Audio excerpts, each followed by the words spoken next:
health in freediving. I mean, women's health is life, but relating it to freediving I think is really important. It's a subject that's not really talked about, and of course it takes a woman to talk about it, so that's what I'm doing. So I'm not a doctor, I don't know everything like physiologically what's going on in the body, like I'm just another woman like women here. And so let's really use this hour like as a discussion as well, because we've got a range of women, like Michaela, I know you do competition diving, and then we've got like first time diving, I'm an instructor, you know, like just how we use our hormones and how we use... Are you coming in, B? Yeah, sorry, I'm just trying to work on things. Yeah, that's all right. Alright, guys. Yeah, all good. So yeah, just how we use how we can relate our cycle to our freediving. And then this is just life in general as well. I always believe it's always really good to like honour your cycle and where you're at, and then go through life with this. I always feel like if I don't honour my cycle and where I'm at, and I don't listen to actually what my body is telling me to do, it always just makes things more difficult. But everyone has such a different experience, so this is a really good chance to just get the discussion happening and what everybody does. So we're going to talk about hormones, our cycle, maybe contraception as well, and how that changes how our cycle is. We can talk about our ages and how we age with the different hormones and how that changes. And also, I'm a mother of a 3.5-year-old, and I was freediving the whole time I was pregnant, and then I think I was teaching again when he was something like 3 months old. I would breastfeed as I was teaching, and people just knew that that's what I was doing, and it wasn't a weird thing to me, so it wasn't weird to the students either. They were like, okay, cool, she's just breastfeeding. But yeah, I think it's always good to you know, checking in on your body and see how it is. Okay, so to talk about the cycle, we know we have this menstrual cycle that goes from day 1 to day 28, and then it pretty much starts again. Once we start menstruating, which is anywhere from 12 to 16, it kind of doesn't stop for the next 20 or 30 years. And then we go through menopause, where all of these hormones stop being produced, and then different things happen in the body. Obviously we're not producing children, so this is how it changes. Okay, so we can break this up into 2 main phases, which is the follicular phase, which is when we're like preparing this egg to be released from our ovaries and then come down into the uterus. And then ovulation is the release. And then we've got another 14 days where this is the luteal phase, where the egg's released, it comes down the tubes, and then it sits in the womb. And then if it doesn't get fertilized, off it goes. And then that's the bleeding. So these first 7 days is the bleeding, and then we've got ovulation, and then it all builds up again. So in this bleeding, this is estrogen rising, and then this drops off. So estrogen is quite nice in the system. It makes us feel like really good and empowered. Whereas progesterone, we have none of this when we're bleeding, and then after ovulation, it's the progesterone that builds up. And progesterone, I don't know if this is going to stay here or not, but progesterone in our body, this hormone definitely increases our respiratory rate. So we start breathing a lot quicker, and it lowers our CO2 tolerance when we have progesterone in our system. So this is really, progesterone is what makes us feel irritable. Don't touch me, everything's wrong, da da da da da, all that stuff. It's just hormones, it's progesterone. So this is really what affects us. So you can see like by day 21 and then this last 7 days, that's where it's quite high. So you could expect like doing something like statics. What do you think? What would you feel like when you've got high progesterone? how would a static feel? Like shit, right? Yeah. Yeah, like you're going to have an urge to breathe much sooner than you would if you did a static when you have low progesterone. So just knowing that in your phase, like, and you know where you would be at personally in your phase, like today you're doing the statics.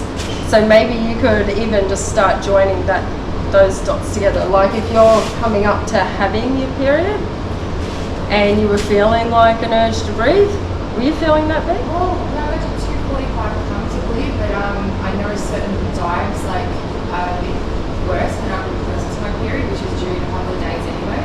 Yeah. So those jumps, I think. Yeah, and it's mostly related to the progesterone. Yeah, so even just knowing that in your mind, you can be like, maybe you can go, okay, well, I just know that today, because I'm in this phase here, like I'm not going to expect myself to do a 3-minute breath hold. Or if I do, it's going to be quite uncomfortable. And then you're preparing yourself for that. Yeah, yeah. So, yeah, and we also have a little bit of testosterone that is released like around this ovulation time. It's like 3 days. We get a bit of testosterone. Testosterone's great. It like gives us superpowers and like energizes us. Does anyone like when they're ovulating feel like super tired or usually a lot of energy? A lot of energy? You're like, yeah, let's go take over the world, right? So let's maybe like list our moods or our symptoms that we might get throughout the 28 days. So on day 1 to day 7, like when you're bleeding, how would you just describe day 1? Because day 1's quite different from like the whole week. How would you describe day 1? Yeah? Let's write it down. Yeah, because you're like, oh, okay, it's here now. This is what we're doing. Yeah. But do you feel tired or not quite yet? Tired? Yeah. Cramps. Cramps? Yeah. Tense. Yeah. How's like the energy? Low. Low energy? Yeah.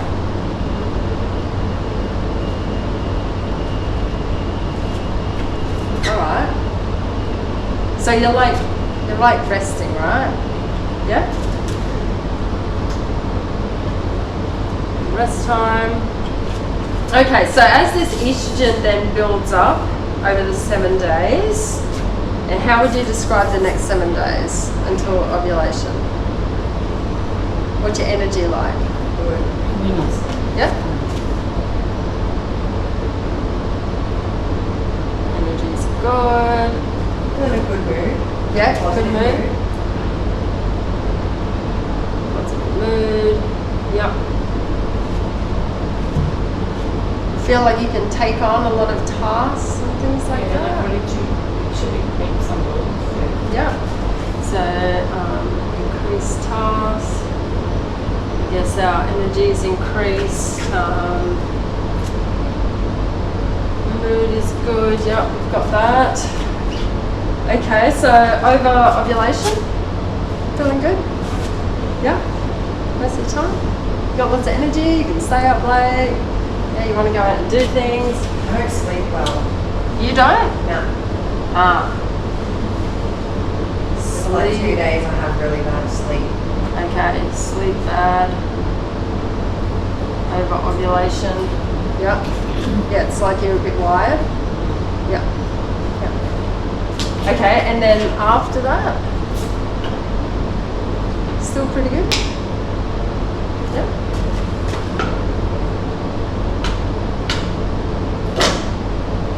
Okay, that kind of just carries on, right? And then we forget we're even having a cycle.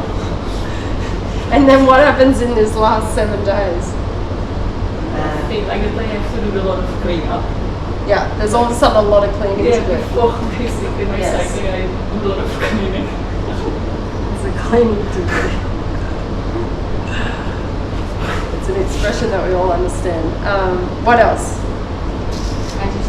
agitated.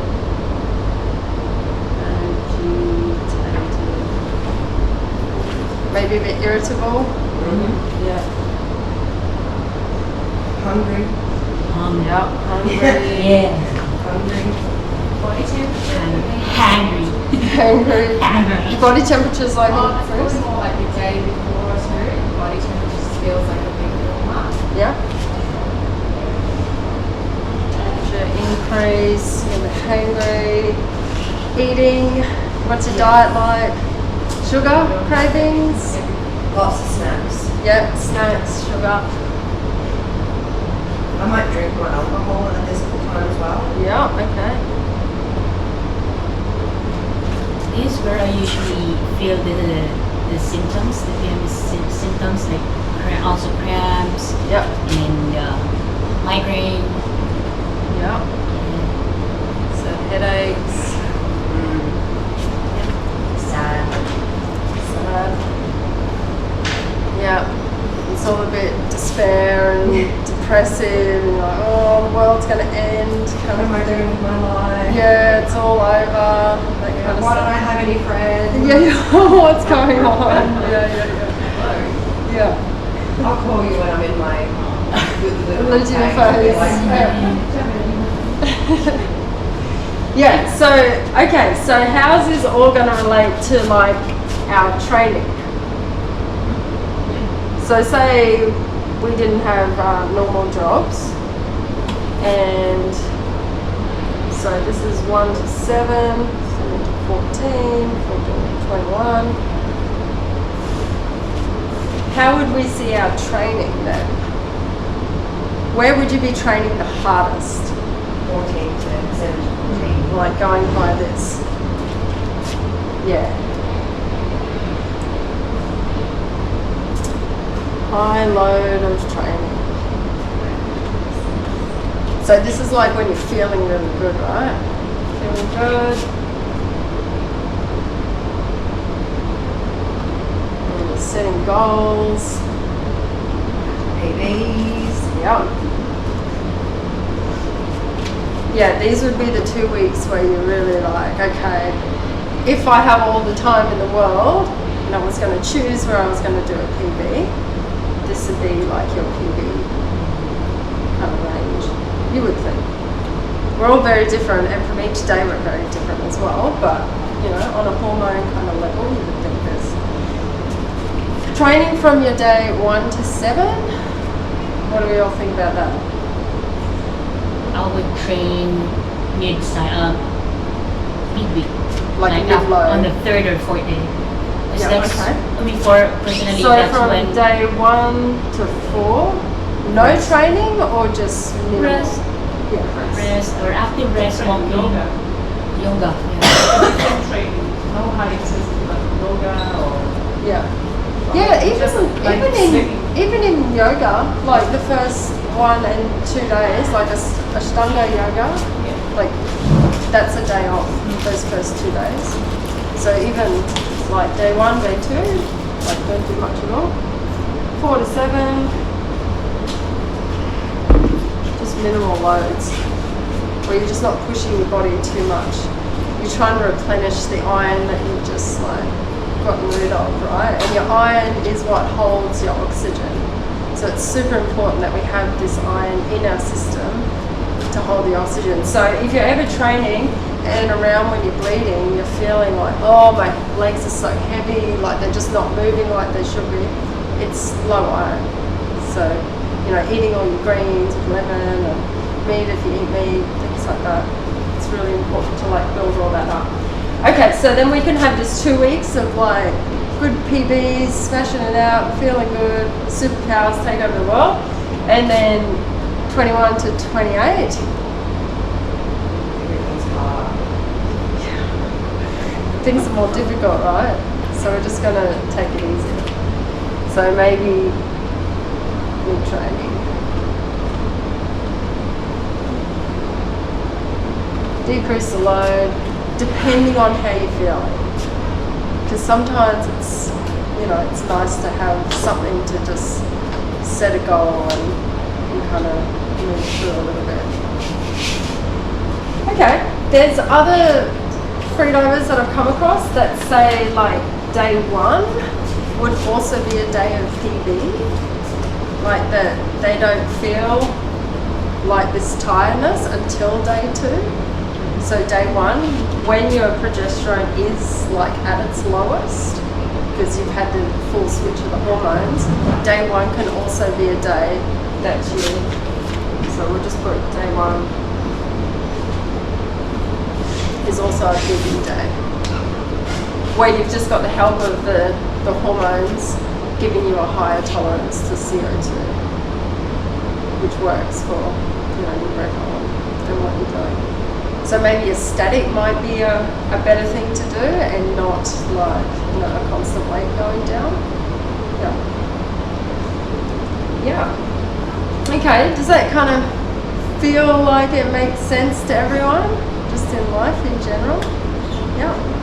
Okay, so what about when we are going through this first couple of days? Like, what does everyone do in the water? Like, when they are bleeding? Like, wearing tampons, cups, or just like nothing at all? And just like free bleeding? Yeah, cup. Do you find there's any kind of suction or anything like this? Yeah? A little bit tension when you take a last basically breath. You feel that you don't breathe fully. And what about when you're diving down? You don't feel anything? Yeah. From what doctors have said, like freediving doctors, they're like, everything in there is so flexible that if there was any air, the body would just move all around it. Like, you wouldn't feel like there's, you wouldn't feel like there's anything there, kind of thing. Yeah, for me, I find that I don't actually bleed when I'm diving. Like, even when I'm bleeding, it's not when I'm in the water. I guess because there's no gravity going on, it's not like moving to come out. But then as soon as you get out of the water and like go to the shower and like lean over to get something, and then kind of everything comes out. And then tampons are just plugging everything, which kind of work. But I'm always like, okay, it's a natural thing as well. It shouldn't be something that we have to like hide and be embarrassed that this is happening or whatever. It's like, okay, this is pretty normal for half the population. Yeah.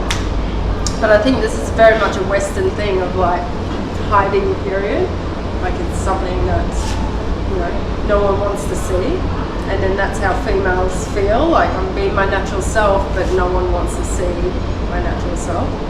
So I think just in the progression of, everyone with information, I think everything is getting more delivered, so it's more of a normal thing these days. Yeah. Does anyone take contraception, like the pill or anything like that, and finds that all of these don't really exist so much? I used to take the pill for about 10 years, and I didn't get like any of these PMS cramps or mood swings and things like that. And I also skipped on the pill, so I just never bled, which really wasn't good for my system. But I just thought, oh, this is great. I can just keep taking the white tablets and don't take the red ones, and then it sorts it out. But once I stopped taking the pill, I didn't have a period for like 2 years. I was like, oh shit, I've done something to my body. Yes, how bad it is for you. Yeah, it took me 2 years to actually get a normal period. Like in Europe, I don't know, like around here, but basically when you reach 50, one takes it to the gynecology, with the first period, one takes it to the gynecology, just prescribe it straight away. Yeah. Straight away. Straight away. They don't explain anything to you if it's bad or wrong. Yeah. So they just... And they don't really explain what it's doing to your hormones either. They're just like, just make sure you don't have kids. Or if you have a bad acne, they girls just say to me, because of the acne, which is again. Yeah. I think. You don't realise how bad it makes you feel until you're off it. Like, I thought it was really normal to have that, like in the day 21 to 28, that low blunted. I felt like that all the time, and I thought that was normal. Oh, really? From being on the pill? Yeah, because I've been on the pill since I was 12. Yeah. And then I came off it at like 26. And then I'm like, I found like the will to live. Like Yeah. this is amazing. The joy in life. Yeah. So Yeah, I right. realised So I that. had the opposite effect Right. of feeling like I just didn't get any of these symptoms. So when girls were like, oh, I'm getting cramps, or like, I don't want to do things, I was like, I don't understand what you're talking about. But I didn't realise it was the type of pill that I was on. And it was for acne. Oh, okay. Yeah, so maybe that's a different type of one. I think it has more testosterone in it. Okay. Yeah, to take the acne down. Yeah, very good. It's all very different how it affects you.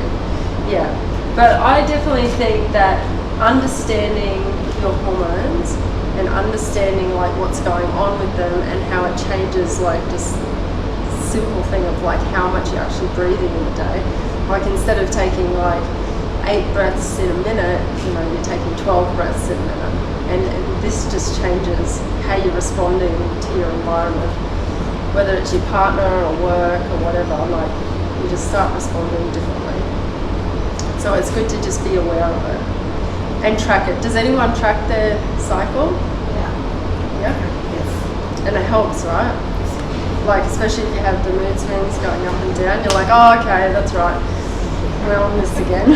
It's not going to feel great for the next couple of days, and then it's going to feel better and things like that. Yep. Yeah. Cool. Awesome. Yeah. What other things? I guess, have you guys had male instructors and communicated anything with male freedivers when you're menstruating or not menstruating? Has that been an easy conversation or has it been uncomfortable? Depends. So like, we've got one guy in our group that's like, this is how you get eaten by sharks. Then we've had other guys that's like, oh, you should read about this stuff because I saw a talk on it and you probably will dive better at this point. And really Yeah, encouraging. okay, yeah. But yeah, one guy's like, oh, yeah, you shouldn't be doing it. You're going to get bit by a shark. So I think about sharks, and maybe Marissa, you would know as well, like sharks and their senses for blood, like they're actually sensing like the blood and how stressed the blood is as well, like they're sensing the hormones in the blood. So if there's not stress hormones, like if a fish is shot and it's stressed, then the blood that it's producing has a stress hormone in it, right? So that's what the shark is, yeah. I recently tested it with tiger sharks. Because I almost didn't want to go in because of that kind of thing. I thought, like, I did some research beforehand saying that our period has stuff in it that basically it doesn't attract them at all. Yeah.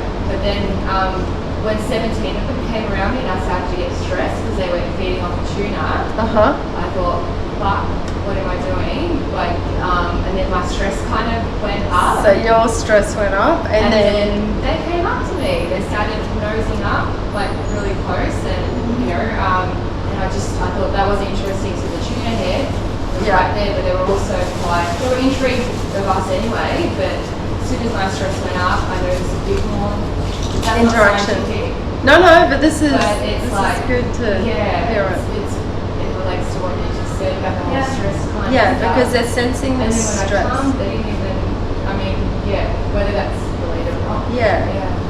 Well, they've got the electromagnetic like Yeah. sensors, right? It's interesting. So if your frequency is like stress, like oh, it's gonna Yeah. happen, oh, I'm scared, fearful, things like that. That's what they're going to be tuning into because that's what they're looking for Yeah, that's in their prey. They're looking for that kind of stress a weaker, yeah. frequency. Yeah. And in terms of communicating with men, like in the freediving community, like I'm on the later stage about to get mine, but you Yeah. feel kind of, you don't want to use it as an excuse, and you feel like if you say anything to, just generally Yeah. freediving out there, you don't want to like, oh, you know, that's a cop-out excuse for why you're not performing this, like, Yeah. blah, blah, blah. And it's not that anyone's making you feel that way, it's just like you're like, well, you know, you don't want to seem like a weak link. Yeah, like it's giving you an excuse. Well, it's also not that you can talk about it in general. Like, we had this course in Greece, and so I was like totally empowered, like, oh my god, I wonder how my cycle's going to affect my diving. And the week after Greece, I got my period, and then I was still there for like another 2 weeks. So I really tested it, and I had one instructor the whole time who I was diving with. And I had great about my cycle and how I've noticed like it affects my performance. But I never did because I was like, I just don't really feel like that's the kind of thing I'd share with him. No, Yeah. exactly. But like if it were Brandon, it'd be like, oh my god, so Yeah. like I feel like Yeah. you do have to feel a little bit more comfortable. You have to really feel comfortable, and you don't want to feel like, you know, if a male instructor was being like invasive, like, Yeah. oh, so what day are you on? Like, Yeah, I've never had You that. know. It's just like a thing that you don't bring. yeah. But why is that? Why aren't we bringing these things? Exactly. Whereas we could come and say, oh shit, I had no sleep last night. Fuck, don't expect me to do anything great today. And the instructor goes, yeah, no worries, that's cool, good to know. Let's just focus on relaxation and, you know, enjoying the dive. And then all of a sudden you're equalizing really well and you end up doing a PB. And you're like, what? I didn't have any sleep. Like I thought I was gonna be shit. And then you ended up actually being really good because you honoured like how you were feeling. And I think it's just through the honouring of how you were actually truly feeling changes your dive. Think about like in periods, whenever, like I know every generation is different, but being a millennial, if you talk any of the men you're friends with or male family members that you're on your period or that you're ovulating, Yeah. they'll be like, oh, Oh. why are you telling me? Yeah, we don't want to know how this is gross. And Yeah. I don't know, I'm hoping it's better for the Gen Alphas and Ds, but there's still that kind of conditioning where like talking about it, especially the men, it's like, Yeah. you get that. Yeah, it's Like, kind I have no of like concept. that's women's business, Yeah. and we don't need to know about it or don't want to know about it. Well, they think you're gross. So it's the Yeah. conditioning that you've had where you're like, Yeah, I have no issue turning to the girl next to me going, oh, hey, yeah, like I'm going through it, but turning to a guy my age, yeah. So I think this will be the change. Like I think in another 10 years' time, I think it'll be very normal for guys to be able to have this conversation with women, because I think men are getting a lot more in touch with their feelings as well. You know, it's, you know, since kind of 10 years ago, it's like, yes, guys can cry, it's like fine, it's actually, it's good to see the vulnerability, you know, and it makes them more strong, and especially the women can make them more attractive or whatever. So I think, you know, it's the same thing with our cycle. It's like, oh, okay, this is happening, and honouring that, and then it'll just become this conversation that's being had a lot more. And how do you feel? Because how old are you? Oh, Anya, how old are you? 21. 21. Yeah. Is it to talk about it with women, with everyone, with mom, with dad, with brothers, teachers? Can you speak about this like freely? Yeah. So maybe this is also your upbringing, because I know your mum and dad are quite open, so they've probably always been honestly open with you as a family. Yeah, so you always feel like, oh, I can just talk about anything. I can talk about, you know, my When I feelings. was a teenager, my mom, nothing like taboo. Yeah. Like you have to find yourself. Yeah, we don't want to talk about It's really funny because your mom should be pass you the sort of experience from her. Yeah, Dad yeah, didn't yeah. want to, nothing. Yeah. So it's interesting. So I'm 43. Yeah. So see, it's How different it is, yeah, with Yeah, 20 wow. years that are passing. Wow. And I think, you know, with the age of phones and Google, and everyone can ask a question and it can be easily answered. You know, whereas 20 years ago we weren't able to do that. There wasn't computers, was it? No, we just started. Just started, yeah, like 93. 93, no, 2003, yeah. No, they're already going. Yeah, but hopefully this is what it'll be, you know, in the future. And I think, you know, if you're doing a competition, you can't pick the day. You can't go, oh no, wait, can I have it on when I'm on day 13, please? So I think it's like in your training is that you work with your cycle, get to know your cycle, like honour it, be aware of it, and then you can really see kind of what you're made of. When you are bleeding, maybe you just hold back and just go out and do a dive anyway with no expectation, just to see, like, or even just doing a static. Just do a static, just to see, oh, is it any worse? I don't have the energy, which is okay, but I also don't have progesterone, which might make you have a longer study. So just kind of testing it out. Yeah, okay. Any other thoughts on that? I just need to say the nutrition can change all of these symptoms a lot. Like Yep. massively. I used to have the cravings, I don't have any cravings, we've done a lot of different nutrition changes in our life, so Yeah, so I guess as supplements and nutrients, Yeah. like you always want to keep yourself healthy. Iron tablets if you're low, like I have an iron infusion every 6 months because I'm just a functioning anemic somehow. And it really wasn't until I was pregnant, they were like, how are you functioning with like no iron storage? Like how is this possible? And I figure I'm eating sugar, which gives me the energy. Yeah, so I've balanced that out, which is really good. So I'm not eating so much sugar. And then I can go for a run after I've had this iron supplement and I just keep running. I'm like, oh, this works. This is great. Yeah. And having magnesium, I had that daily when diving. Any other supplements you guys would take? Zinc, yeah, really good. Keep your immune system up, vitamin C. Not to take a lot. I have a lot of things. Yeah, I have like super greens, spirulina and all that kind of stuff. Yeah, it's really good. Yeah. Okay, I'm gonna share my story of freediving and pregnancy. So super special that I even got pregnant. I wasn't planning on being pregnant. I was looking at 40 and going, oh, great, I don't have kids.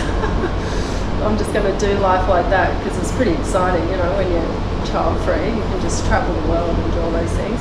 Anyway, COVID happened, and in COVID we weren't traveling, we were eating good and sleeping well, having lots of sex, and then all of a sudden I was pregnant, and I just had a smile on my face. As long as I didn't think about what that meant and just go with the feeling of being pregnant, I was like, oh my God, this is amazing. Anyway, we were training daily in the river because we couldn't go to the pool.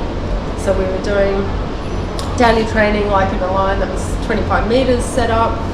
And so I would feel like the surge of the tide, because I'm in the ocean. And I guess that was a little bit of nausea, but I didn't see it as nausea. I was just like, oh, I can feel the tide, the surge of the tide kind of happening. That kind of went on for 3 months, which was fine. And then I kept on just teaching. We had a quarry that we could teach in.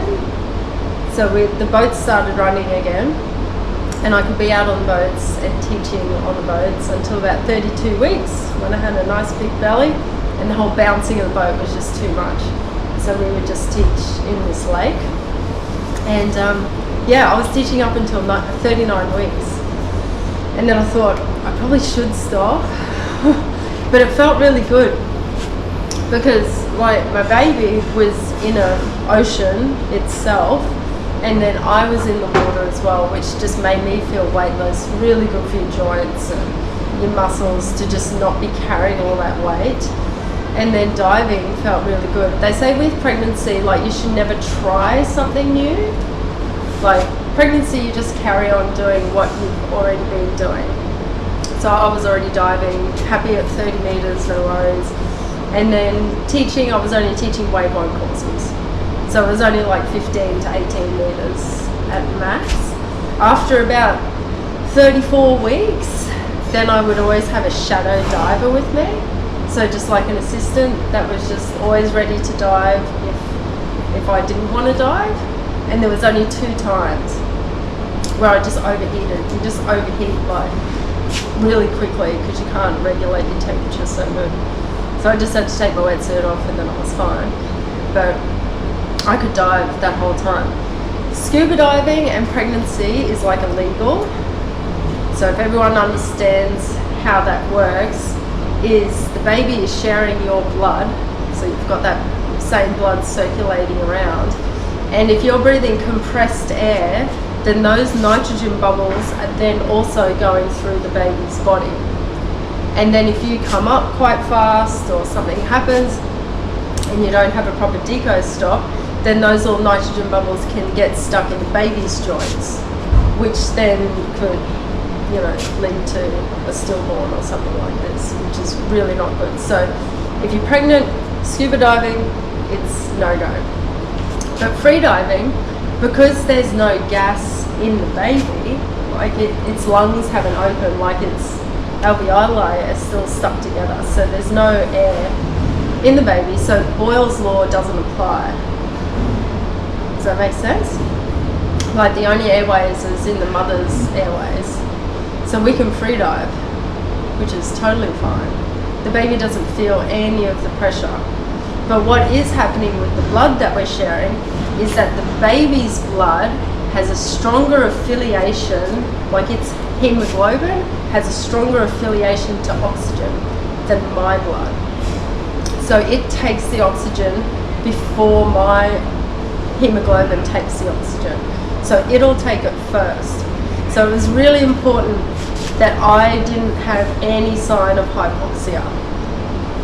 Because if I have a sign of hypoxia, then the baby isn't too far away from also having hypoxia.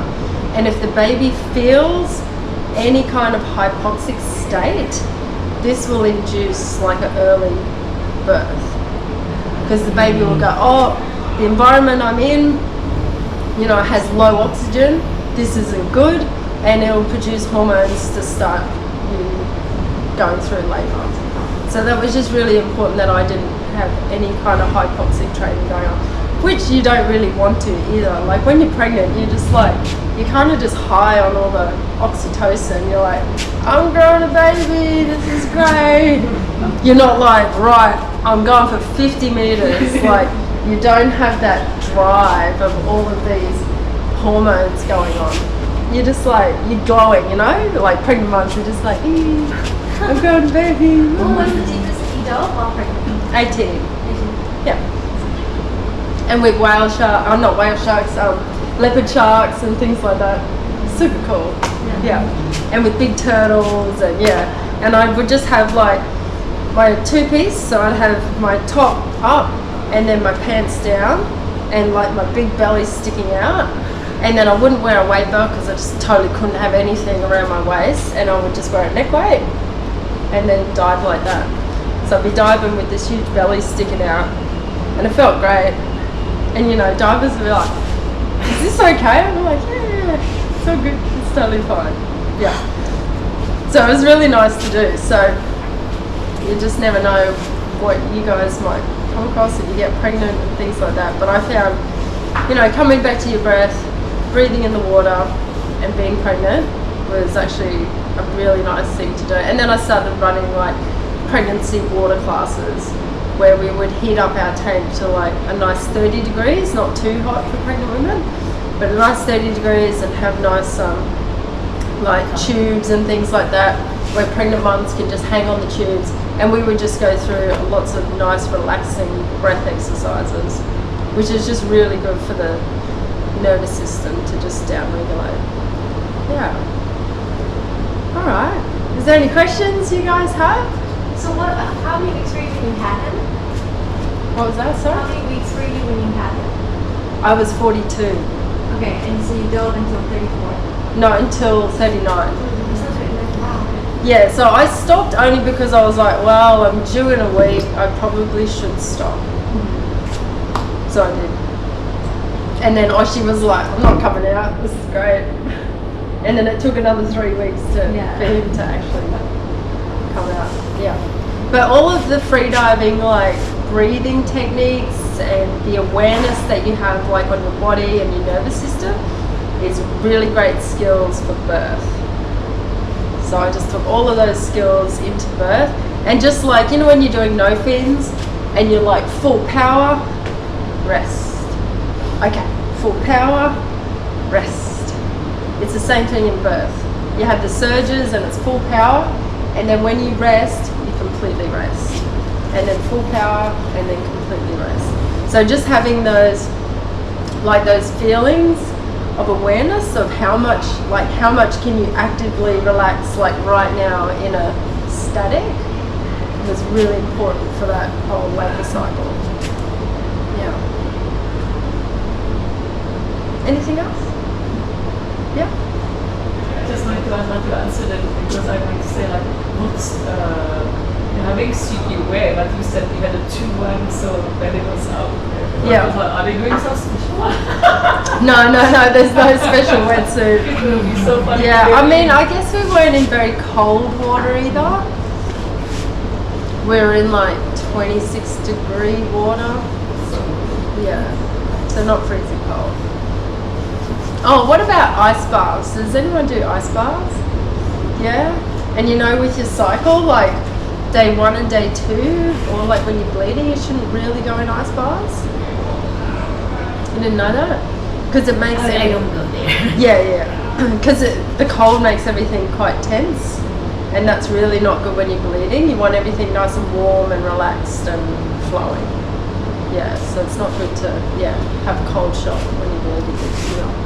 And then things like, I guess I'm curious when we enter things like menopause, like what kind of things would we expect to be different?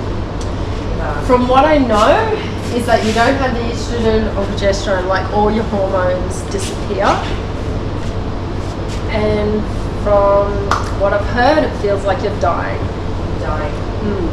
Because you don't have any will for any of this to happen, like to get on with life. Yeah, for like, I guess, I know, because everyone is really different.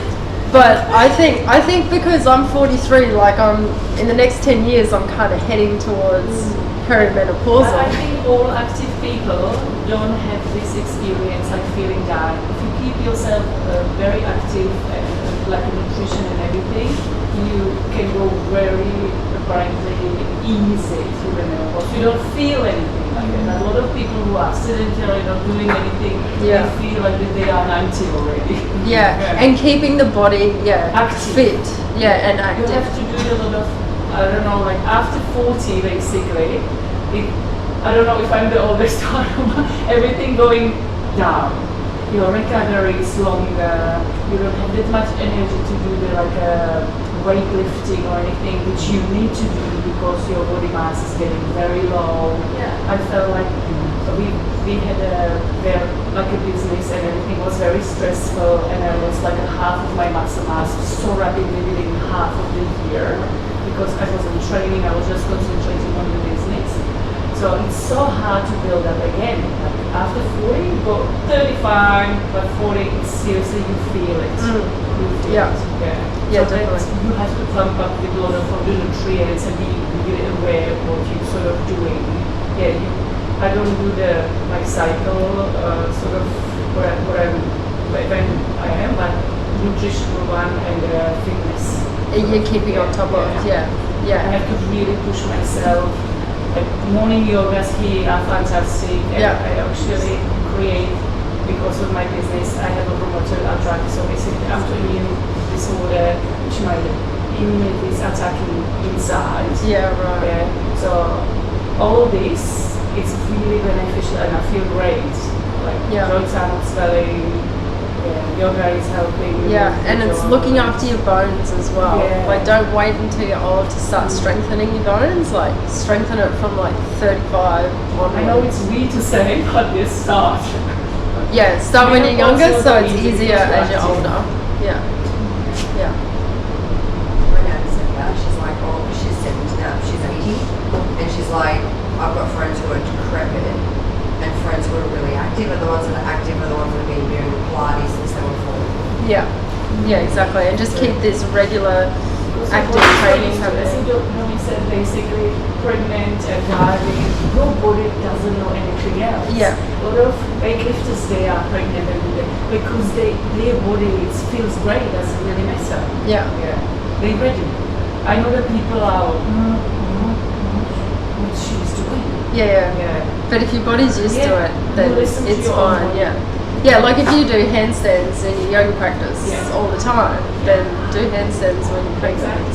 No worries. Another thing I was going to say about the baby growing and us sharing the bloodstream is that like my CO2 tolerance is high, So this was also shared to my baby. So Oshi's CO2 tolerance is also high, just because I was freediving when he was in my belly. Yeah, so when it comes to like swimming classes, it's super obvious. Like, he has no real strong will to follow everyone to go to the other side of the pool, because he has no fear of what that is. So he'll just like float along because he has no urge to breathe, and that's just because of the physiology of his blood. And I was talking to Alexi as well, because our sons are like a month apart, and the same thing with Alexi's son Max, because his mum is also a freediver. And so we were comparing like the breath hold of our children. And I was like, oh, she's got a 23-second breath hold. And Alexi's like, oh, Max is like nearly 30 seconds. I'm like, oh, where? Show me, prove it. And so he was proving it, and it was actually only 26 seconds. So I was like, yeah, oh, she's not far off, yeah. Do you think that his mom Charlie was freediving while she was pregnant with him? Yeah, I don't know if it was while. It explains everything. Yeah. Right. Yeah. But he also does things like when he cracks it and has a tantrum, he'll hold his breath. And like as a baby, he would turn blue. And then so what I would do to snap him out of that is to blow on the receptors, like we do in a rescue. Blow on the receptors, and then you just start breathing again. Because he goes, he cracks it, and he'll roll backwards. Like, stop it. Stop breathing. But yeah. Okay. That's it. Thanks for coming and just having a bit of input in it all, because we're just developing this and seeing where it goes. Sharing the information. I think it's so important. Yeah, it is really important. Cool. We'll make it a normal conversation.